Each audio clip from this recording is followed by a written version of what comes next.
Friends, ఒక ఊర్లో జాతర జరుగుతూ ఉంటుంది. ఆ ఊర్లో ఉన్న ప్రజలందరూ జాతరని బాగా ఎంజాయ్ చేస్తూ ఉంటారు. అదే సమయంలో ఒకతను కరెంట్ పోల్‌ని కట్ చేస్తూ ఉంటాడు. సో, అతని పోల్‌ని కట్ చేయడం వల్ల కరెంట్ పాస్ అవుతున్న ఒక వైర్ తెగిపోతుంది. ఇది చూసిన కొంతమంది షాక్ అవుతారు. ఏమైందని తెలిసేలోపు ఆ వైర్ అందరి బాడీస్‌ని చీల్చుకుంటూ దూసుకెళ్తుంది. బంగారాన్నిచ్చే బావి. ఫ్రెండ్స్, వీళ్ళ ఊర్లో ఒక బావి ఉంటుంది. అక్కడ ఇద్దరు అమ్మాయిలు, అలాగే మతమ్మ భర్త, అలాగే ఒకతను ఉంటారు. వీళ్ళందరూ కలిసి బావిని తవ్వుతూ ఉంటారు. అప్పుడు వాళ్ళు ఆ బావి లోతు ఎంత ఉందో చూద్దామని ఒక ల్యాంతర్‌ని కట్టి ఆ బావిలోకి పంపిస్తారు. కొద్దిసేపు తర్వాత దాన్ని మరీ తిరిగి పైకి లాగుతారు. అప్పుడు అతనికి ల్యాంతర్ బదులుగా ఒక కుండ వస్తుంది. ఆ కుండలో ఏముందో అని ఓపెన్ చేసి చూస్తే వాళ్ళకి బంగారం కనిపిస్తుంది.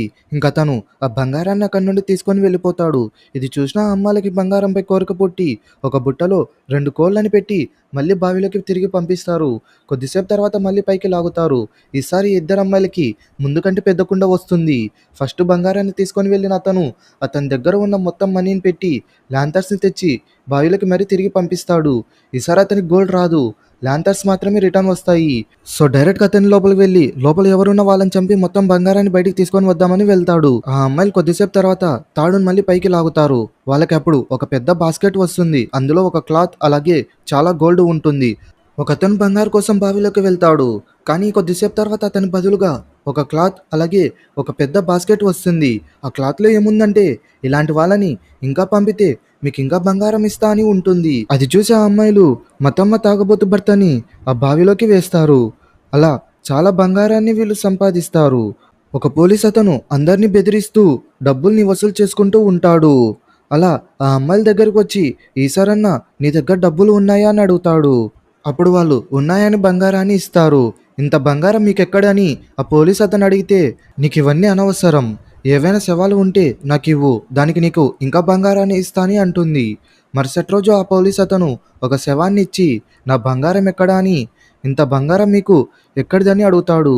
ఆ అమ్మాయి కొంచెం బంగారాన్ని ఇచ్చి, ఇదంతా నీకు అనవసరం అని మళ్ళీ చెప్పి పంపిస్తుంది. ఆ అమ్మాయిలు నిద్రపోయినప్పుడు ఇంట్లో ఏదో సౌండ్స్ వినిపిస్తాయి. అప్పుడు లైట్స్ ఆన్ చేసి చూస్తే ఇద్దరు పోలీసులు ఉంటారు.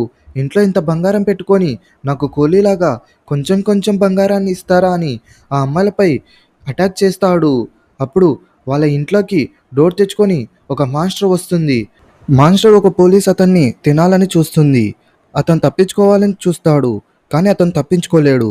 ఆ మాస్టర్ పోలీస్ అతన్ని పట్టుకొని వెళ్తుంది. అక్కడ ఉన్న గోడ మీద ఇంకెప్పుడు ఇలా బావిని ఆకలితో ఉంచొద్దని రాసి వెళ్ళిపోతుంది.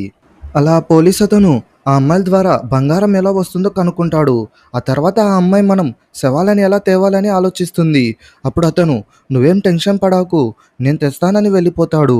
జాతరప్పుడు ఎలక్ట్రిక్ పోల్ని కట్ చేసి ఆ ఊర్లో ఉన్న వారందరినీ చంపేస్తాడు. అలా చాలా బంగారాన్ని సంపాదిస్తారు. అప్పుడు మోహిని అందరినీ చంపేసి ఈ బంగారం ఏం చేసుకుంటామంటే, అప్పుడు ఆ పోలీస్ అతను కింద ఏదో సౌండ్ వస్తుంది చూడు, నీ చావు శబ్దం అని మోహినిని ఆ బావిలోకి తోస్తాడు.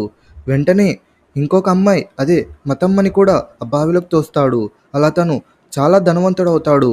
అలా ఆ పోలీస్ అతను ఇంకో సిటీకి వెళ్ళి నైనాగా నేమ్ చేంజ్ చేసుకొని ఉంటాడు. హీరో ఈ నైనా దగ్గర వర్క్ చేస్తుంటాడు. అతని దగ్గర ఉన్న సరుకుని అతనికే తెలియకుండా అమ్ముతారు. హీరో అండ్ అతని ఫ్రెండ్స్ ఇదంతా తెలుసుకొని నైనా 2 డేస్లో మనీ రిటర్న్ చేయాలని బ్లాక్మెయిల్ చేస్తాడు. So hero, heroine and gang అంతా కలిసి ఒక ఊర్లో నిధి ఉందని తెలుసుకొని ఆ బావి ఉన్న ఊరికి వెళ్తారు. కొద్దిసేపు తర్వాత ఆ ఊర్లో ఉన్న వాళ్ళందరూ మనుషులు కాదు దయ్యాలని తెలుసుకొని తప్పించుకోవాలని ట్రై చేస్తారు. కానీ వాళ్ళు తప్పించుకోలేరు. ఎలా తప్పించుకోవాలని ఆలోచిస్తూ మతమ్మ గురించి తెలుసుకొని మతమ్మ కోసం వెతుకుతూ ఉంటారు. మతమ్మ కనిపించిన వారందరినీ నేను ఎలా ఉన్నానని అడుగుతుంది. ఎవరన్నా ఎలా ఆన్సర్ చేసినా కూడా వాళ్ళని తీసుకొని వెళ్తుంది. అలా మతమ్మ హీరో అండ్ అతని గ్యాంగ్ మొత్తాన్ని తీసుకొని వెళ్తుంది. వాళ్ళకి బావి గురించి చెప్తుంది. హీరో అప్పుడు ఇలా అంటాడు, మనకన్ని దయ్యాలు కనిపించాయి, ఒక మోహిని అలాగే అమృకం తప్ప అని మాట్లాడుకుంటున్నప్పుడు కమని అనే ఒక అమ్మాయి, నేనే మోహిని కమనీలోకి ప్రవేశించానని అంటుంది. అప్పుడు మోహినిని ఒక బాటిల్లో ట్రాప్ చేసి నైనా దగ్గర రిలీజ్ చేస్తారు. అలా మోహిని రివెంజ్ తీర్చుకుంటుంది. దాని తర్వాత హీరో హీరోయిన్తో మా బాసే అమృకమని ఎలా కనిపెట్టావని అడిగితే మోహినిని బంధించారు, కానీ మతమ్మని కాదుగా, నేను అందంగా ఉన్నానని అడుగుతుంది. సో ఇలా ఈ కాటేరి మూవీ ఎండ్ అవుతుంది.